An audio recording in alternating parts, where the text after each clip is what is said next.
Hello students, today we are going to learn about collinear points. 3 points are said to be collinear if the sum of the distance of any 2 points is equal to the third. Hence, for collinear points, we have to prove either number 1, AB plus BC equal to AC, or AB plus AC equal to BC, or number 3, BC plus AC equal to AB. That is, the distance between any 2 points should be equal to the third. Now, we have to note that in the future, we'll be using these coordinates, that is, for numerical problems. That is, number 1, the coordinates of the origin, you should remember, is 0, 0. The coordinates of the x-axis is x, 0, and the coordinates of the y-axis is 0, y. Now let us turn to the actual problem, question number 9.1 of your exercise 7a. Question number 9.1 says, by distance formula, prove that the points -2, 5 and 0, 1 and 2, -3 are collinear. To start the solution, we write the given points are, the first point we name it as A, -2, 5. The second point we name it as B, 0, 1. And the third point we name it as C, 2, -3. Here, for AB, is from A to B, your x1 is -2, your y1 is 5, your x2 is 0, and your y1 is 1. For B to C, your x1 is 0, your y1 is 1, your x2 is 2, and your y2 is -3. For AC, A to C, your x1 is again -2, your y1 is 5, your x2 is 2, and your y2 is -3.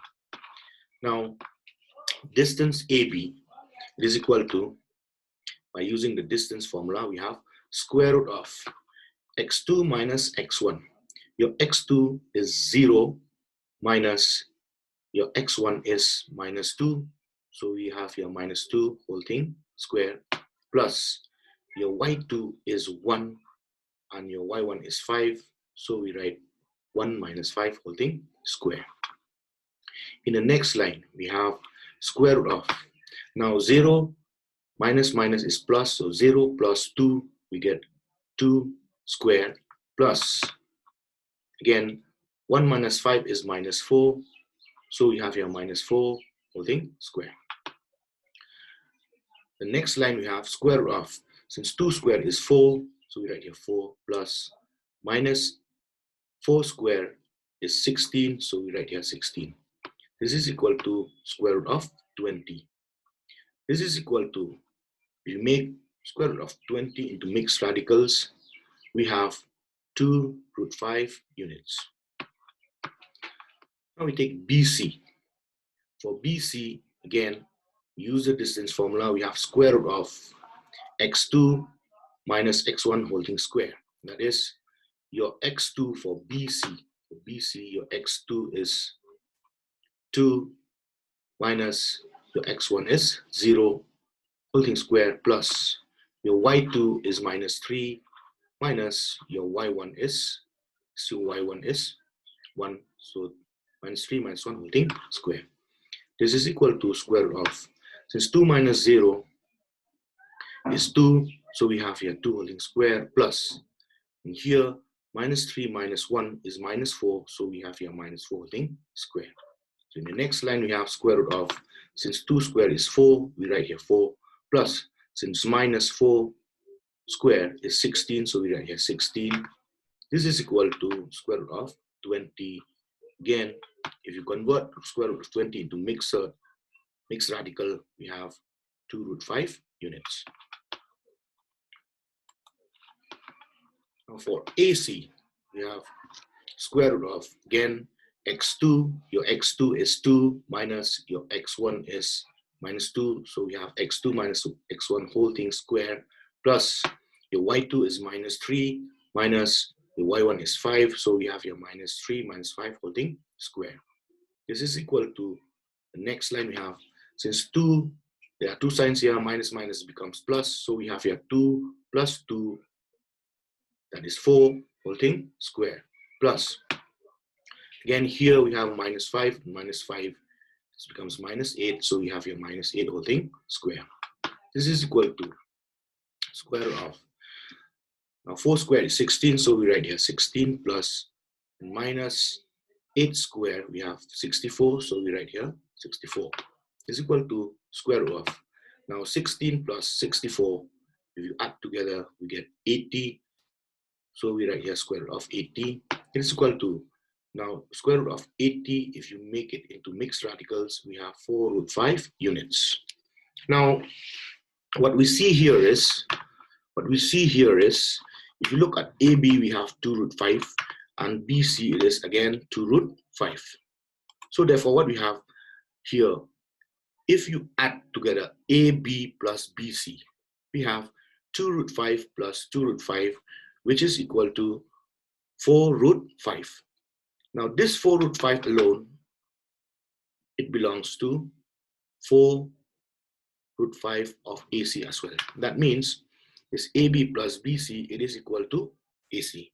So since here what we find is AB plus BC together, the distance between these two, it is equal to the third, that is AC. So therefore, we conclude that the given points are collinear.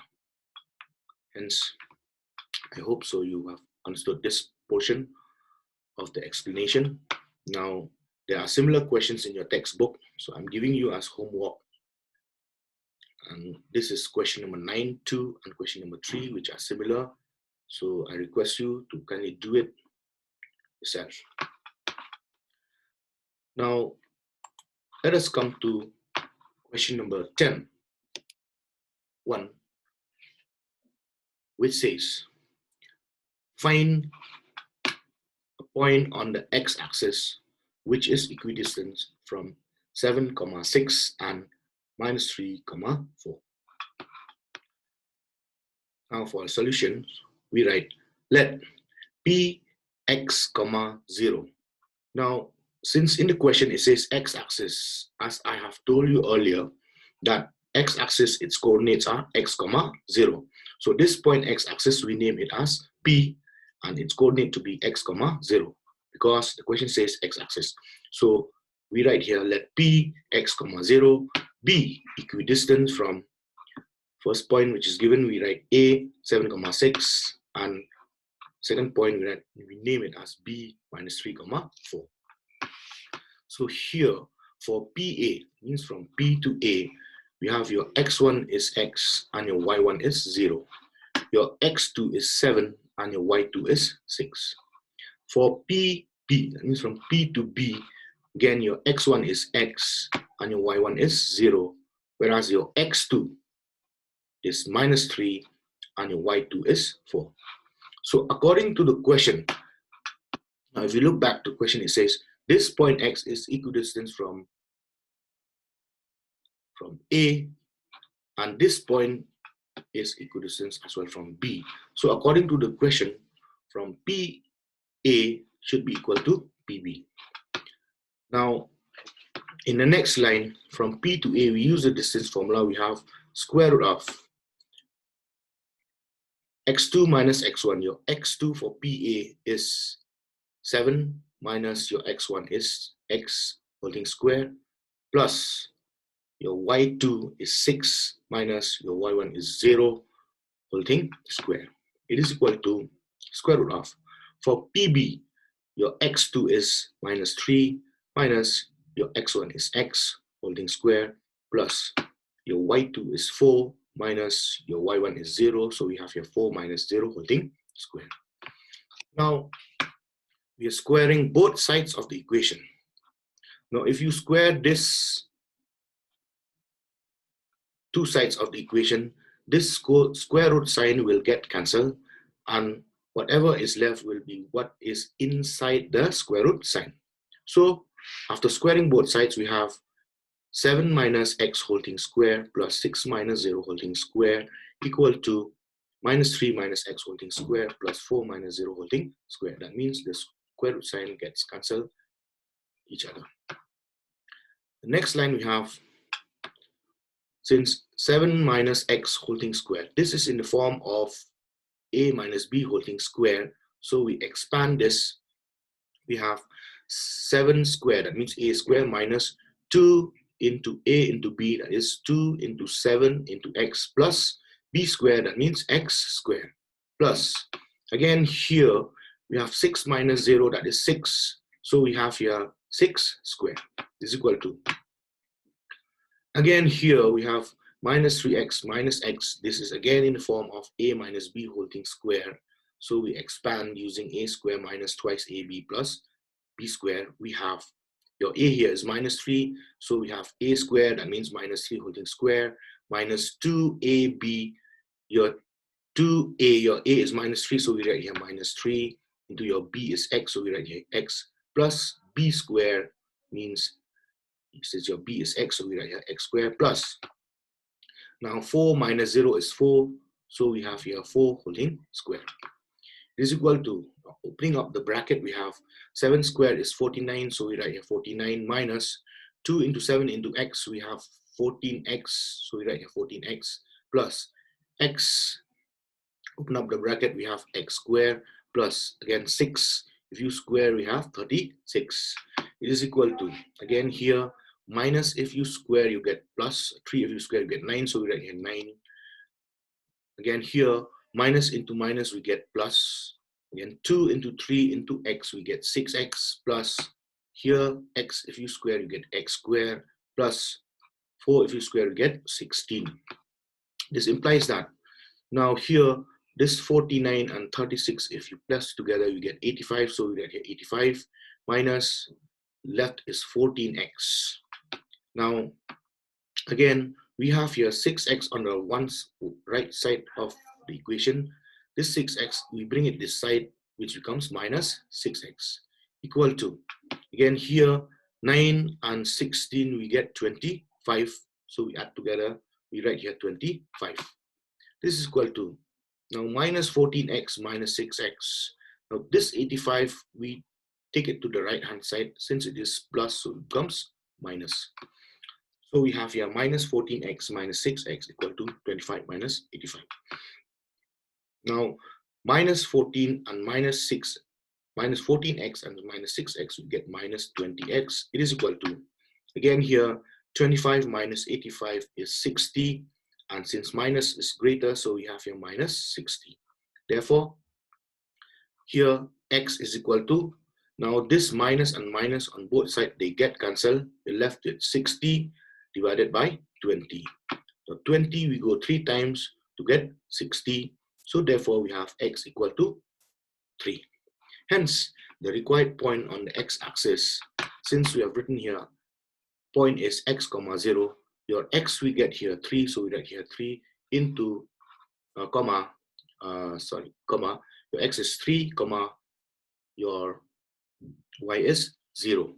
So therefore the required point is 3 comma 0. Let us go to the next question, that is question number 11.1. Here the question says find a point on the y-axis. See, in the earlier problems it says find a point on the x-axis, but here it says find a point on the y-axis which is equidistant from 2, 3 and minus 4, 1. Now for the solution, we write let P. Now here it says y-axis. Now the coordinates of the y-axis, as I've told you earlier, it is 0, y. So we name this point as P 0, y. Be equidistant from A 2, 3. That means we name the first point as A, and B minus 4, 1. Second point we name it as B. So for PA, from P to A, we have X. Your X1 is 0 and your Y1 is Y. Your X2 here is 2 and your Y2 is 3. For PB, from P to B, your X1 is again 0 and your Y1 is Y. Whereas your X2 is minus 4 and your Y2 is 1. So according to the question, it says this point is equidistant from both A and B. So we have here PA equal to PB. So using the distance formula, we have square root of x2 minus x1. That means using the distance formula, okay? X2 is 2 minus 0 holding square plus the y2 is 3 minus your y1 is y. So we have here 3 minus y holding square equal to square root of, for PB, we have your x2 is minus 4 minus your x1 is 0. So we have here minus 4 minus 0 holding square plus your y2 for PB is 1 minus your y1 is y. So we have your 1 minus y holding square. Now if you squaring both sides of the equation as usual, these two signs will get cancelled. So we are left with whatever is inside the square root sign. We have 2 minus 0 holding square plus 3 minus y holding square is equal to minus 4 minus 0 holding square plus 1 minus y holding square. This is equal to, now here 2 minus 0 is 2, so we have here 2 square plus, but here we have 3 minus y holding square. This is in the form of a minus b holding square. So using the expansion, we have 3 square minus 2 into 3 into y, that means 2ab plus y square is equal to, here again we have minus 4 minus 0, we get minus 4, so we write here minus 4 holding square plus, again here 1 minus y holding square. This is again in the form of a minus b holding square. So we expand this as a square. Since your a is 1, so we write here 1 square minus 2ab. So 2 into your a is 1, your b is y. So we have here 2, 1 into y plus your b is y. So we have here y square. This is equal to, now removing the brackets, we have 2 if you square, we have 4. So we write here 4 plus 3 if you square, we have 9, so we write here 9 minus 2 into 3 into y, we have 6y plus y. If you square, you get y square. It is equal to, here again, minus 4 if you square, you get 16 plus 1 if you square, you get 1 minus 2 into 1 into y, you get 2y plus y if you square, we get y square. In the next line, since here, on both sides of the equality, you have y square here, both are of the same sign. That means if this y square, which is plus, if you bring it this side to the left hand side, it becomes minus, so they will get cancelled. So therefore, we cancel these similar quantities, which is on the both side, on either side of the equation, which is of both sign, we cancel. So y square and y square are cancelled. So we are left with, now 4 plus 9 is 13, so we write here 13 minus 6y plus, now this, on the right hand side we have minus 2y, this minus 2y we transfer to the right hand side, it becomes plus 2y, it is equal to, again here 16 plus 1, we get 17. Now in the next line we have minus 6y plus 2y equal to, we already have 17 here, this 13 from the left hand side, we take it to the right hand side, which is minus 13. So in the next line, we have minus 6y plus 2y. Minus and plus is minus, so 6y minus 2y, we get 4y. And since minus is greater, so we have minus 4y. It is equal to 17 minus 13 is 4. So we write here 4. This implies that y will be equal to, this minus, we transfer it to the right hand side. 4 divided by 4, we get 1. So therefore, we have y equal to minus 1. Hence, the required point on the y-axis is 0, minus 1. Since we have assumed that point on the y-axis is 0, y, so your x is 0 here, and y, as we have found here, it is minus 1, so we write here 0, minus 1. Let us go to the next question, that is question number 12. Now, question number 12 of your exercise 7a says, find a point on the x-axis. See, again, it is x-axis. So as we all know, any point on the x-axis is x, 0, which is at a distance of 10 units from the point a 11, minus a. So for a solution, we write let this point x on x-axis is p x, 0 be at a distance of 10 units from a given point, that is a 11, minus a. So here for PA, we have your x1 is x and your y1 is 0, whereas your x2 is 11 and your y2 is minus 8. Now, according to the question, this point from A is equal to 10 units. So therefore, we have PA equal to 10. Now for PA, we use a distance formula, which is x2 minus x1 whole thing square plus y2 minus y1 whole thing square. It is equal to 10 units. Now, if you square both sides of the equation, this one you square, and 10 also if you square. Here on the left hand side, if you square, the square root sign will go away, so we write down whatever is left on the inside the square root sign. It is equal to. Now on the right hand side, if you square this 10, because we are squaring both sides, square this 10, square of 10, we get 100, so we write here 100. Now, putting the values of x2, x1, we have your x, since your x2 is 11, so we write here 11 minus, since your x1 is x, so we write here x whole thing square, plus, since your y2 is minus 8, so we write here minus 8, minus, since your y1 here is 0, so we write here 0 whole thing square, it is equal to 100.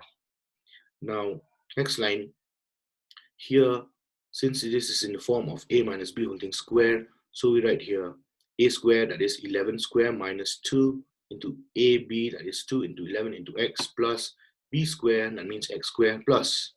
Now here again, minus 8 minus 0, we have minus 8, so we write here minus 8 whole thing square, it is equal to 100.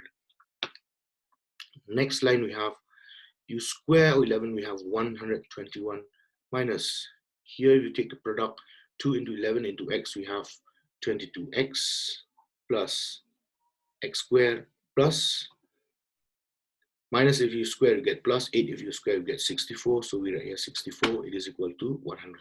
This implies that. Now, here what we have, x squared, we write this in standard form, x squared minus 22x plus. Now this 121 and 64, since they both are plus, so if you add together, we get plus 185, it is equal to 100. Now in the next line, we have x squared minus 22x plus. Now this 100, if you bring to the right hand side, becomes minus. So 185 minus 100 is 85. So we write here 85, it is equal to 0. This implies that in the next line we write, since this is a quadratic polynomial, so we factorize by splitting the middle term. Now we write here x squared minus this middle term, it is 7 minus 17 minus 5. Since 17 into 5 is 85, whereas minus 17 x and minus 5x, we get 22x. So by splitting this middle term, okay, we get this plus 85 equal to 0. The next line we have the first term and the second term, we see that there is x which is common. So we take x as common, we're left with x minus 17 minus. Again, the third term and the fourth term, there is a common factor which is 5. So we take 5 outside, we are left with x minus 17 equal to 0. So again, here we have x minus 17 and x minus 17, which is common. Again, we take common x minus 17, we're left with x minus 5 equal to 0. So therefore, either this x minus 17 is equal to 0 or x minus 5 should be equal to 0. Therefore, from here, we get x equal to 17. Since minus, if you transfer it to the right hand side, becomes plus. Or from here, we have x equal to 5. Since minus 5, if you bring it to the right hand side, it becomes plus. So therefore, the required point on the x-axis are 17, 0 or 5, 0. So if you take this x as 17, it will be 17, 0 here. If you take x to be 5, we have here 5, 0. So students, I hope you have understood this. And at the end of this class, I hope so you will be viewing the video again and again till you have understood it clearly. And after going through the explanations, I want that you should be doing these problems. That is from your exercise 7a, question number 10.2, question number 11.2, and as well as question number 13, which are similar to the problems that we have done here. And I also want that whatever these topics which we have done through via these video classes, you note it down in a separate copy so that it will be easier for you when you go through it once again at a later stage. So thank you, students. We will continue our class in the next update that we are going to do via our Google Classroom. Thank you.